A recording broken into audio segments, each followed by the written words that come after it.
desse news. Eu acho que a gente está num momento muito precioso. Várias. Tá sumindo toda hora. Agora tá, ok. É. Várias coisas estão acontecendo de bom pra gente. A primeira coisa é. Tá muito claro que agora a campanha do Renan começou de fato a deslanchar. A gente estava vindo de várias pesquisas em que ele estava meio embolado com os governadores, de vez em quando ele aparecia um pouco acima, de vez em quando ele aparecia um pouco abaixo. Tinha umas pesquisas até que ele apareceu perto do Aldo Rebelo, aquilo não caiu muito bem, estava um negócio meio assim, e parece que definitivamente nós abandonamos esse estágio da pré-campanha.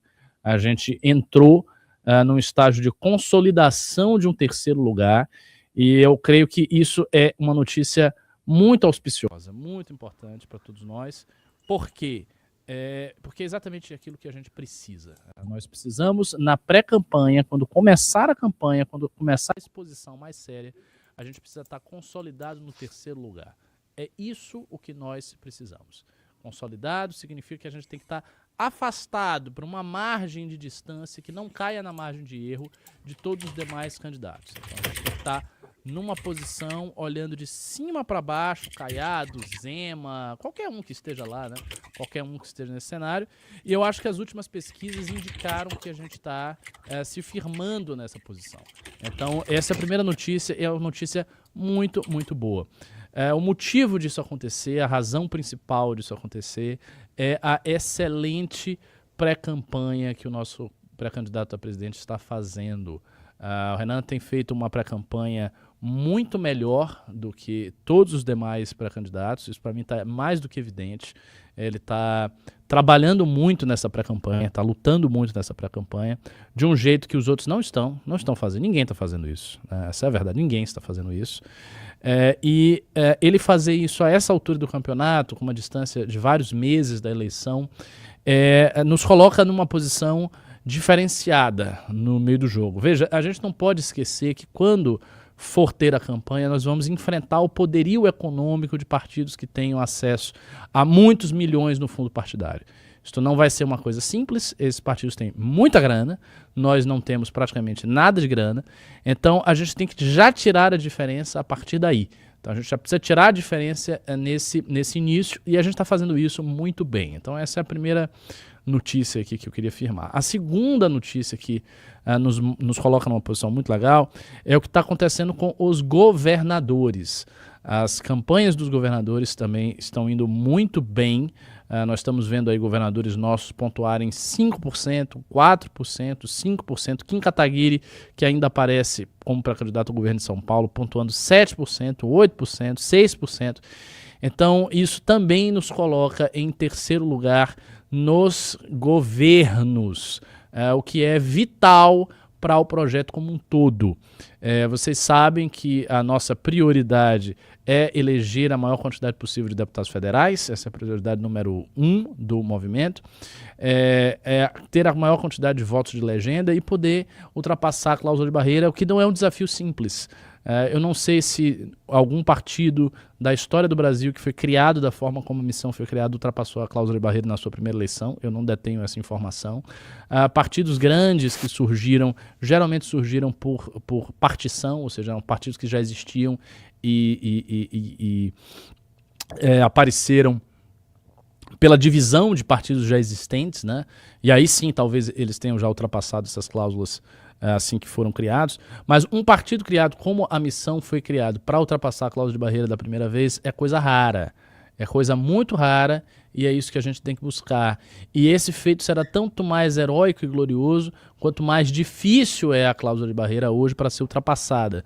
Nós estamos falando aí de uma cláusula que é hoje muito alta, salvo engano são 13 deputados federais ou 2,5% de votos em 9 colégios eleitorais, e totalizando também 2 milhões ou 2,5 milhões de votos, 2,5 milhões de votos em todo o Brasil. É muito voto, mas eu digo a vocês com muita sinceridade, com muita confiança, do jeito que a pré-campanha do Renan está se desenvolvendo, se ele conseguir manter um ritmo de crescimento regular, um ritmo de crescimento consistente, é possível sim, é possível fazer isso, e é possível, portanto, tornar já na primeira eleição a missão, um partido perfeitamente competitivo com todos os outros partidos que estão aí disputando eleições no Brasil.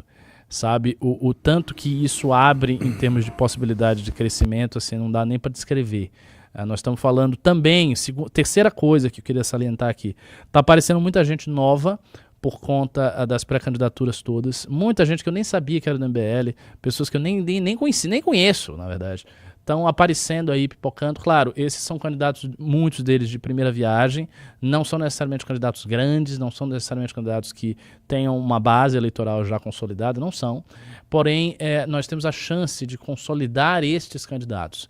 Eu creio que essa eleição em 2026 será uma eleição de teste para muita gente. Muita gente está sendo testado, sabe? Eu tenho conversado muito com minha amiga Glenda, eu gosto muito dela e estou meio associado à pré-campanha dela, e eu sempre falo com ela, olha, essa eleição é uma eleição de teste.